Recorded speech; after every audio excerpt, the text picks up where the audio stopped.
John. The alarm blared its usual tune at 6 a.m., signaling the start of another day. Jessica, my wife, and I reluctantly rose from bed, greeted by the early morning light. I let out a groan, feeling the weight of fatigue as I sat up and swung my legs over the edge. "What's with the dramatics? You sound like you're ancient," Jessica teased, making her way to the bathroom. "After what you put me through last night, I might as well be," I retorted with a smirk, reminiscing about the evening's escapades. She certainly knew how to keep things interesting. Today marked the beginning of Jessica's business trip, leaving me to fend for myself for the week ahead. The thought didn't exactly fill me with enthusiasm. As the sound of the shower filled the room, I briefly considered joining her before deciding against it. Last night had taken its toll, and I needed a moment to recover. Jessica returned to the bedroom with an air of energy, contrasting sharply with my own sluggish demeanor. "Come on, sleepyhead. Time to rise and shine. We've got bills to pay," she urged, nudging me playfully. All right. I'm getting there," I mumbled, dragging myself to the bathroom for some much-needed revitalization. Eventually, we reconvened downstairs for breakfast before parting ways, Jessica off to the airport and me to the daily grind of work. Jessica, an attorney, and I both held positions at a medium-sized manufacturing plant in St. Louis. Her expertise lay in negotiations, often traveling with teams for off-site work, such as this trip to Denver to negotiate a new subcontract with a major aerospace firm. These negotiations occurred several times a year, each trip spanning at least a week. At 35, Jessica had graduated cum laude from the State University 12 years prior. With her striking appearance, standing at 5'4" and weighing 125 pounds, adorned with feminine attributes measuring 34, 24, 35, I found myself utterly enamored by her charm and allure. I'm John Baker, an engineer at the same company as my wife. Aged 37, I stand at 6'1" and maintain a weight of 165 pounds through regular workouts. Jessica and I share a passion for golf, often forming a foursome with friends. Our love story began at a company picnic, where I instantly knew she was the one for me. Evidently, the feeling was mutual as we embarked on a whirlwind courtship and tied the knot 6 months later. Now 7 years into our marriage, we recently purchased our dream home 3 months ago, a place where we envisioned starting our family. Jessica planned to transition into a role as a stay-at-home mom once our children reached school age. With both sets of parents residing nearby, the anticipation of our starting a family was palpable. Jessica intended to discontinue her birth control pills upon returning from this trip, as we eagerly awaited the next chapter of our lives together. After breakfast, I helped Jessica load her travel bag into her car and bid her farewell with a kiss. Tears welled in her eyes as she settled into the driver's seat. "Hopefully, I won't have to endure these goodbyes much longer, sweetheart. I long for the day when I won't have to travel," she lamented. "I hate these goodbyes just as much as you do, honey," I reassured her. "I'll see you on Friday evening, and we'll keep it simple with takeout so you can rest." "Sounds good. Bye," she replied before driving off. I stood in the driveway, waving until her car disappeared from view, then trudged back into the house to finish my morning routine before heading to the office. Upon arrival at work, I made my way to the engineering department, grabbing a cup of coffee from the break room before settling in at my desk. Barely had I sat down when my phone rang. "Baker," I answered. "John, could you step into my office for a moment?" came the voice on the other end. "Sure, Hubert. I'll be right there," I replied, grabbing my coffee and making my way to my boss's office. As I entered, he gestured for me to take a seat. "John, I've got something that might interest you. Since Jessica's away this week, I remembered you mentioning it last Friday. Gerald Carter, our field service engineer in California, is out sick and unable to handle a problem a customer in San Jose is facing with one of our models. Given your extensive experience with that particular model, would you be interested in heading out to San Jose to check it out?" "Well, there's not much going on here right now, and you're right, I'm flying solo this week. So when do you need me out there?" "Right away. Let Lucy handle your reservations and tickets, and you can give the customer a call to let them know you're on your way and to gather more details about the issue. Sounds like a plan. I'll get on it immediately. Suddenly, I felt a surge of enthusiasm. I'll head home, pack up, catch a flight out this afternoon, and be at the customer's location by tomorrow morning. Great. Safe travels, Hubert replied, signaling the end of our conversation. I made a quick stop at Lucy's desk, briefing her on the flights and reservations I needed before heading to my own desk to call the customer and clarify their issue. With that done, I eagerly left for home to pack. A grin crept across my face as I drove, a plan forming in my mind. If I wrapped things up swiftly, I could surprise Jessica with a detour to Denver on my way back. The thought of spending a couple of unexpected days with her in Denver only fueled my excitement. At the airport, while waiting for my flight, I tried calling Jessica's cell phone, but she didn't answer. I left her a voicemail, informing her that I'd be staying with my folks for a couple of days and to reach me on my cell in the evenings. Everything proceeded smoothly. By Tuesday afternoon, I had resolved the customer's issue and had their equipment up and running satisfactorily.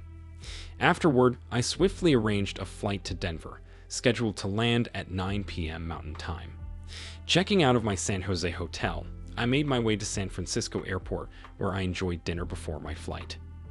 During dinner, Jessica called my cell, and we exchanged a brief conversation. She inquired about my folks, and I responded as though I were with them. Jessica mentioned that negotiations were progressing but expressed her fatigue, planning to spend a quiet evening in her hotel room. After exchanging expressions of love, we bid farewell. Boarding my flight after dinner, I arrived at Jessica's suite hotel around 9:45 p.m. After confirming my identity, the hotel staff provided me with a key card for her suite. Entering her room quietly, I noticed a lamp illuminated over the computer table, with her laptop closed. However, Jessica was nowhere to be found. Perplexed, I set down my suitcase and checked the bedroom and bathroom, both of which were empty. I shrugged off the initial confusion, assuming Jessica hadn't returned to her room yet. I debated whether to wait or to check the lounge for her whereabouts. However, my attention was drawn to the slightly ajar door of the adjoining room. Approaching cautiously, the door swung open silently. Peering into the living room of the adjacent suite, I found it empty. Intrigued, I stepped inside, only to be startled by a sudden groan emanating from the bedroom. My stomach churned, and a cold sweat broke out as I tiptoed toward the bedroom door. My breath caught in my throat as I beheld the scene before me in the dimly lit room. There stood Jessica, completely nude, while an unidentified man lay on the bed, his face obscured from view. My initial instinct was to storm in and confront Jessica, to unleash my fury upon the man lying on the bed. Yet rationality prevailed over the surge of emotions, and I slowly retreated from the door, returning to Jessica's suite. Retrieving the digital camera I had brought along for capturing souvenirs, I recalibrated it for dim lighting and disabled the flash. With a composed demeanor, I approached the other bedroom door. Standing quietly, I discreetly captured several images of the scene unfolding on the bed, ensuring neither of them noticed my presence. Their obliviousness to their surroundings, consumed by their actions, allowed me to document the betrayal before me. Before departing Jessica's suite, I rifled through the open briefcase on the table and discovered a business card belonging to David Price, the chief negotiator for our company. I pocketed the card for future reference. Back in her suite, I connected my camera to her laptop using the camera/computer interface cable I always carried. With our laptops sharing the same photo program, transferring a picture from my camera to hers was a straightforward task. I set up the incriminating image as her desktop background before repacking my camera into my travel bag and silently exiting her suite. Struggling to contain my emotions, I fought back tears as I made my way to the elevator, the weight of betrayal heavy upon me. After returning the entry card to the front desk, I promptly contacted the airline to inquire about the next available flight back to St. Louis. Fortunately, there was a 6:30 a.m. flight that would have me home by 9:30 a.m. I calculated that this would coincide with the time Jessica typically opened her laptop at the negotiating table. It would serve as the moment she realized she had been caught, signaling the end of our marriage. I then made my way back to the airport and checked into a nearby motel. Despite my restless state, I couldn't bring myself to sleep. Instead, I replayed the distressing scene from Jessica's hotel room over and over in my mind, allowing myself to release my pent-up anguish through tears. By the time I left the motel at 5 a.m., I had cried myself empty, and my resolve was clear: to swiftly bring our marriage to an end. Upon my return to St. Louis, my cell phone began to ring as I got into my car. Glancing at the caller ID, I saw it was Jessica. Choosing to ignore the call, I turned off my phone and proceeded home. As I entered the house, the landline began to ring, and a quick glance at the caller ID confirmed it was Jessica again. Opting to let it go to the answering machine, I listened silently as her tearful plea echoed through the room. "John, please call me right away. I need to talk to you, honey. It's important." Ignoring Jessica's tearful pleas, I headed upstairs to change my clothes before going out to rent a U-Haul. Returning home, I swiftly began packing, aiming to vacate the house by the time Jessica arrived around 4 p.m. Within a couple of hours, I managed to relocate all my personal belongings to a rental storage unit. Prior to packing, I scheduled an appointment with our lawyer for that afternoon to initiate divorce proceedings. After unloading my belongings at the storage unit, I proceeded to the lawyer's office and requested immediate action to commence the divorce process. Though tempted to cite adultery as grounds, I opted for irreconcilable differences, reserving the former in case of a contentious divorce. Additionally, I instructed the lawyer to update my will, naming my brother as the sole beneficiary. Stopping at the bank, I transferred half of our savings and checking balances to new accounts solely in my name. I then contacted my investment advisor to execute similar actions on our joint investment accounts. With a heavy heart, I drove to my parents' house, suitcase in hand, and entered through the open door. Upon seeing me, my mother exclaimed in surprise, "John, where have you been? Jessica has been calling here several times looking for you. Did you tell her you were staying here?" Sitting down with my retired father, I explained the situation. They were shocked to hear about Jessica's infidelity and the impending end of our marriage. Seeking refuge, I asked if I could stay with them temporarily until I found a furnished apartment, to which they'd readily agreed. It seemed my estimation was quite accurate, as around 6 p.m., just as we were settling down for dinner, the doorbell chimed. My father rose to answer it, returning moments later with a visibly distressed Jessica trailing behind him. "John, why haven't you been answering my calls? I needed to talk to you. You've moved all your belongings out of the house," she exclaimed, her voice trembling. "I would think the message I left you on your desktop would have provided all the information you needed," I replied calmly. "Oh, God, I was so afraid it was you. Can we please go somewhere and talk, sweetheart?" Jessica pleaded. "Jessica, I'm no longer your sweetheart, and there's nothing left for us to discuss. I've already initiated divorce proceedings, and anything that needs to be communicated can be handled through our lawyers. What I witnessed in Denver has shattered any feelings I had for you, and I need you to leave so I can finish my dinner," I stated firmly. "Please, John, don't do this without talking to me," she implored desperately. "What could you possibly say to justify your infidelity? It certainly wasn't an act of violence like the one I witnessed and have evidence of," I retorted, my tone unwavering. "You better call your lover, David, and inform him that I'll be dealing with him tomorrow. Perhaps his wife will have a different perspective on the matter than I do." "Oh, God, can't we talk?" "Please, John," Jessica pleaded, her voice trembling. "Please go, Jessica. My dinner is getting cold," I replied firmly. "But I'll offer you this. Why don't you take some time to write me a nice, long letter explaining how you rationalize breaking your wedding vows? I'm sure a lawyer as smart as you can articulate how it was all my fault and how you can still love and respect me very much." With a sob, Jessica turned away, but before she reached the door, she turned back to me. "Please, John, don't end our marriage without talking to me." "Goodbye, Jessica," I said, my tone resolute. After she left, still in tears, my parents remained seated, stunned by the exchange. That was awfully harsh, John, my mother remarked. Mom, do you want to see the pictures I have of her and her lover? That's what's harsh, I replied bluntly. She completely disrespected me, and I can't live with that, nor can I ever trust her again. Do you want me to give you grandchildren from a woman like that? I understand, son, my father finally spoke up. Maybe if things calm down a little, you might see things differently. I don't think so, Dad. Let's talk about something else so I can finish my meal, I said, eager to change the subject. Okay, son, my father agreed reluctantly. Jessica. As I left home that Monday morning, a pang of sadness washed over me at the thought of leaving John behind. However, I couldn't help but feel excited about the prospect of starting a family together once I returned. We had waited patiently, ensuring that we were financially and professionally prepared to embark on this new chapter of our lives. Now, everything seemed to be falling into place. The journey to Denver passed without incident.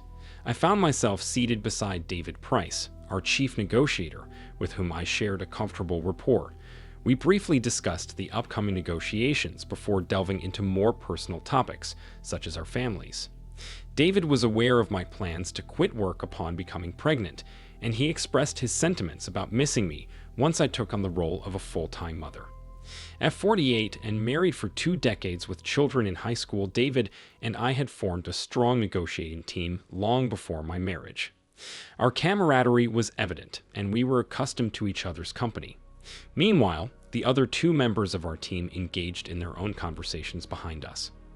Upon arrival at the hotel in Denver, David and I checked into our respective rooms, which were conveniently adjoining.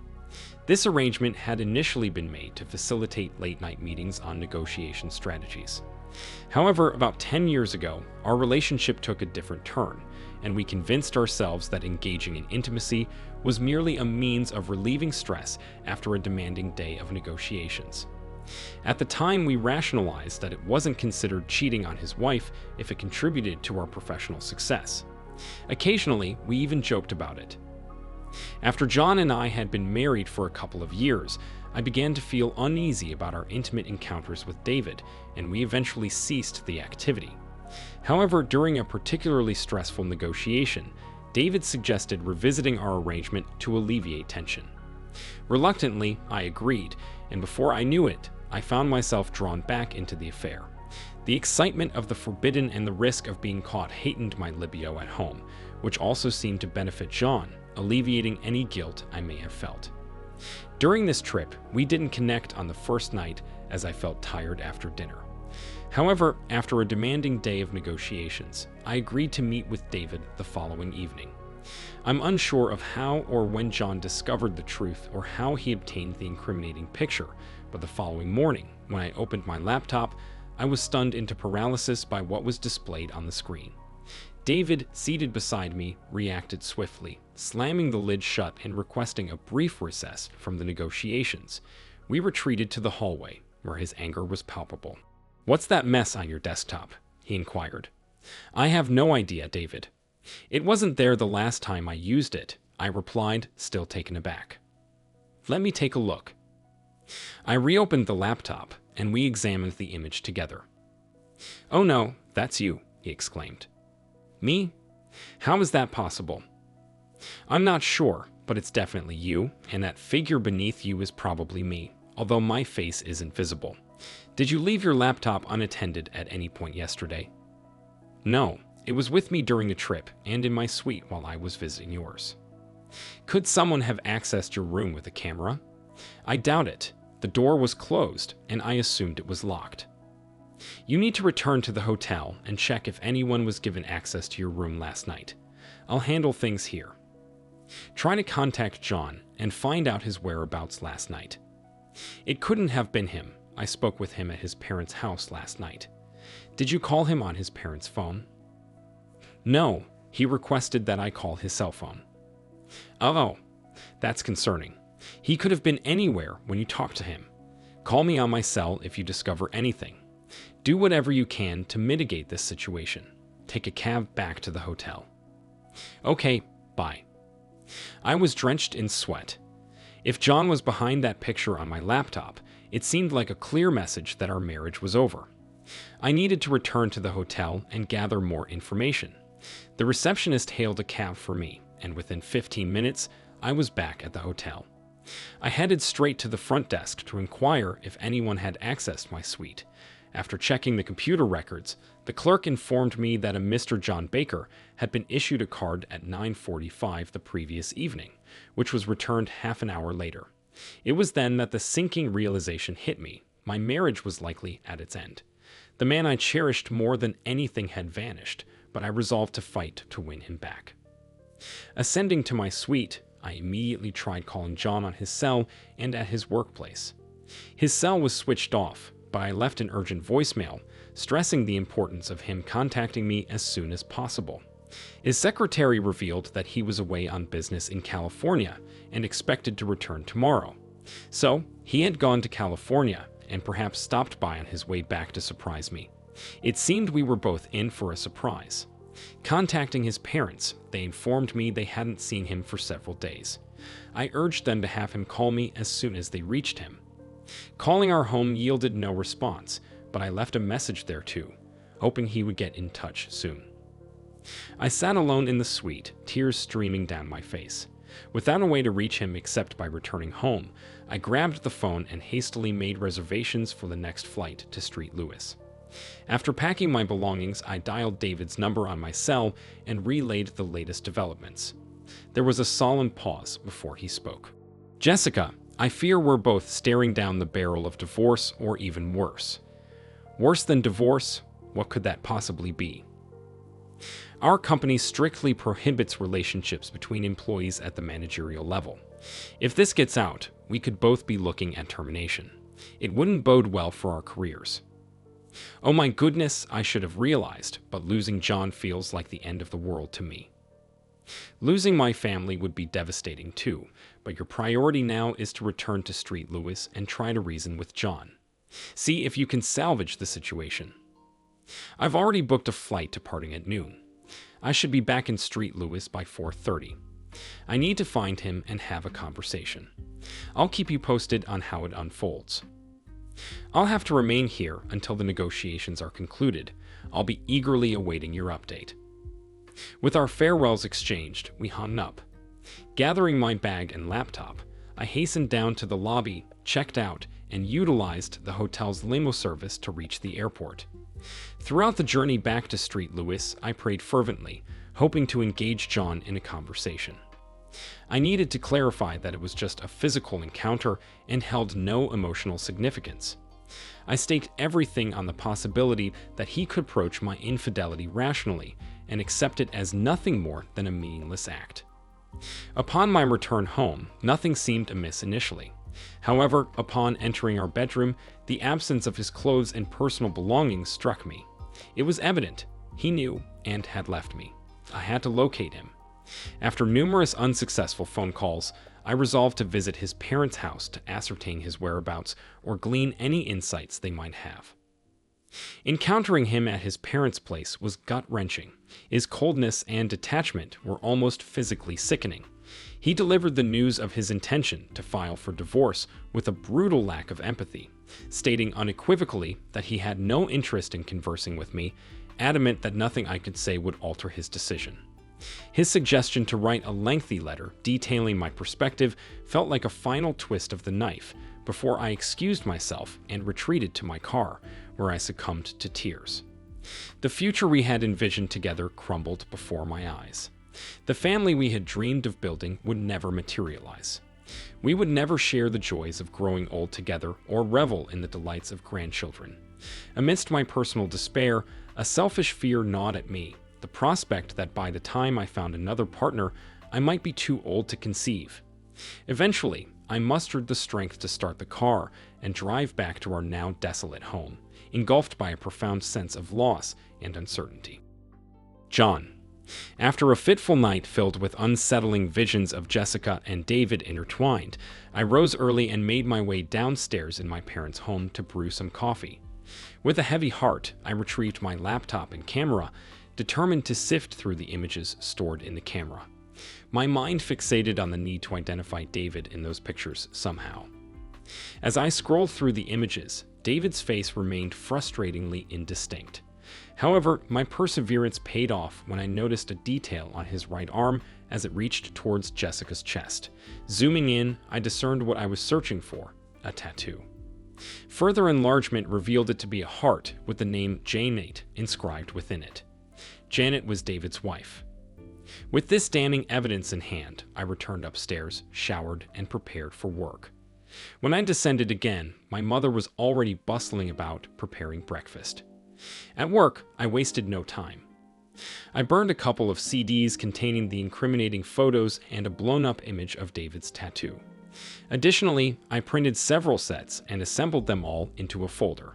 With resolve coursing through me, I strode to the Human Resources Department and requested to see the manager, Chad. We were acquainted, having crossed paths in our relatively small company and even shared a round of golf together. Placing a set of pictures from my folder in front of him, I awaited his reaction. "What's this, John? Pornographic pictures?" Chad's expression was a mix of curiosity and amusement. "Sorry, Chad, they may seem explicit, but that's my wife and David Price. As you can see from the date and timestamps, they were taken Tuesday evening in David's hotel suite in Denver. They were there for a negotiation trip on behalf of the company." "Oh, damn, John. I'm sorry to hear that. What do you want to do about it?" "You can terminate both of them for cause under the anti-fraternization clause in their contracts with the company." "We've never enforced that before. Are you certain you want to proceed? It'll expose this affair to everyone. And does this mean you're pursuing a divorce from Jessica?" "I've already instructed my lawyer to start drafting the papers, but if you choose not to act on this, I'll have no choice but to take legal action against the company." "Okay, John, I'll bring this to our legal department and initiate the process." Afterward, I went to speak with my boss, Hubert, to update him on the tumult in my personal life. He reacted appropriately, expressing shock and concern at the revelation regarding my wife and David Price. When I requested the remainder of the week off as vacation time, he readily granted it. Before parting ways, he commended me for a job well done during my trip to California. He relayed positive feedback from the customer, praising my swift resolution of their issue and the prompt restoration of their production line. Additionally, he floated the idea of me taking over the California territory, as the current field engineer was retiring due to health reasons. I promised to give it consideration and provide him with my decision upon my return to work the following week. As I exited Hubert's office, his secretary, Lucy, intercepted me. "John, your wife was here looking for you. She mentioned she would return later." "Lucy, under no circumstances do I want to see my wife. Please convey this to her when she returns." "Oh, John, I'm so sorry. I had no idea there was an issue." "There's a big problem, Lucy. We're getting divorced. She and David Price have been doing the horizontal tango." I anticipated that word would spread throughout the plant by noon. Lucy had a penchant for gossip. Returning to my desk, I dialed Janet Price, David's wife. Although we had crossed paths at company picnics, I knew that my revelations about our spouses could weigh heavily on her.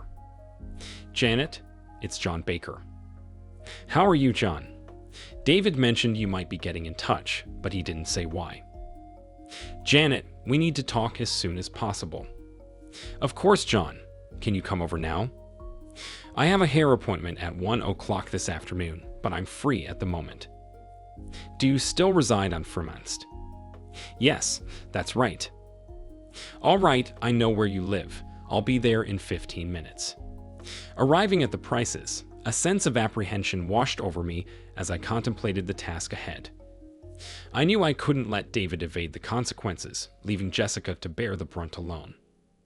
"Hi, John. Come on in. Would you like some coffee?" "I just brewed a fresh pot," Janet offered, gesturing towards the living room. "That would be great, Janet. Just black, please." Returning shortly with the coffee, she settled into a chair opposite me. "Now, what's all this about?" she inquired. I briefly entertained the idea of delivering the news gently, but ultimately opted for a direct approach, eager to get it over with. "Janet, I have to tell you something difficult. I caught your husband and my wife together in Denver, and I'm in the process of divorcing Jessica and having them both terminated from their jobs. I hate to be the bearer of such news, but it's going to become public knowledge soon, and I wanted to prepare you. I have photographic evidence to support what I'm saying, if you want to see. I observed her closely, trying to gauge her reaction, but was taken aback by her lack of visible emotion. John, I suppose I've had my suspicions about David's behavior during his business trips for some time now, although I always hoped they weren't true. David has always been a loving husband and father, and I didn't want to confront the possibility. But I realized that eventually something would come to light, exposing their affair. I suppose this is it. I'm truly sorry for what you're going through with your marriage, and from my own perspective, I'm sorry for the potential consequences for David. He's reaching an age where finding another job with comparable pay could prove challenging. Now, I have to figure out what to do next. Would you like a set of the photographs I have? I offered. Yes, please leave them. I'll gather the courage to look at them, Janet replied quietly. I'm truly sorry, Janet. I couldn't let this slide. Jessica and I were on the brink of starting a family, but I can't build a future with someone I can't trust or respect. The mother of our children needs both of those qualities, I explained, my voice heavy with sorrow. I understand, John. Thank you for being honest with me. I wouldn't want to hear about it from anyone else first, and let me reiterate how sorry I am about what you're going through with Jessica. I'm sure she's just as devastated and regretful as David will be when he discovers that I'm aware of his affair. I only wish it were a one-time mistake. It would be easier to forgive. But I fear it's been ongoing for years, and that's a bitter pill to swallow now that it's out in the open. I have my pride, and I need to hold my head up high, Janet expressed, her voice tinged with a mixture of sadness and resolve. If there's anything I can do to help, please don't hesitate to let me know. I offered sincerely as I prepared to leave and make my way back to my parents' house. Epilogue. It's been half a year since I initiated the divorce proceedings. This morning, I received the finalized agreement, officially ending my marriage to Jessica. I hadn't spoken to her or laid eyes on her since the day she visited my parents' house. My lawyer handled everything. In the settlement, I relinquished the heavily mortgaged house along with its financed furniture and furnishings to sever all ties with her. Additionally, I had my name removed from the mortgage, leaving her solely responsible for the payments. Without a steady income, she had no choice but to put the house up for sale, ultimately taking a significant financial hit in the process. Initially, she attempted to contest the divorce, but I issued an ultimatum. Either sign the papers within 48 hours, or I would amend the grounds for divorce to adultery and release the incriminating pictures of her and David online. Under pressure, she acquiesced within the stipulated time frame, and that's why I'm a free man today. It seems she decided that she didn't want me badly enough after all. Although she lost her job as a consequence, Jessica, being a shrewd lawyer and negotiator, managed to secure a new position within a month. It may not offer the same salary or benefits as her previous role, but I hear she's managing to get by and has even started dating again. Best of luck to her new boyfriend, whoever he may be. I can't help but wonder if she's disclosed the details of our divorce and the reasons behind it to him. Perhaps I should enlighten him myself. Janet divorced David and left him financially drained. Despite being terminated from his job, he managed to find new employment. However, his current salary makes it challenging for him to meet his alimony and child support obligations. As for me, I've settled in Santa Maria, Ca, a serene coastal town halfway between the Bay Area and Los Angeles. This location offers me convenient access to both the northern and southern parts of the state. I made the move about 4 months ago and now reside in an apartment complex filled with singles and young couples, many of whom are saving up for a home down payment. Housing prices in this area are steep, making entry into the market quite costly. I've also found companionship with a woman in the same complex. Like me, she's divorced, but we found comfort and compatibility in each other's company. We're taking things one step at a time, exploring the possibility of a future together. Given my frequent travel schedule, trust is paramount in any potential relationship, especially if we're considering starting a family. The ticking of biological clocks serves as a reminder that time waits for no one, prompting me to consider making a move sooner rather than later. Thank you for watching this video to the end. If you liked it, please like it and subscribe to the channel. See you soon.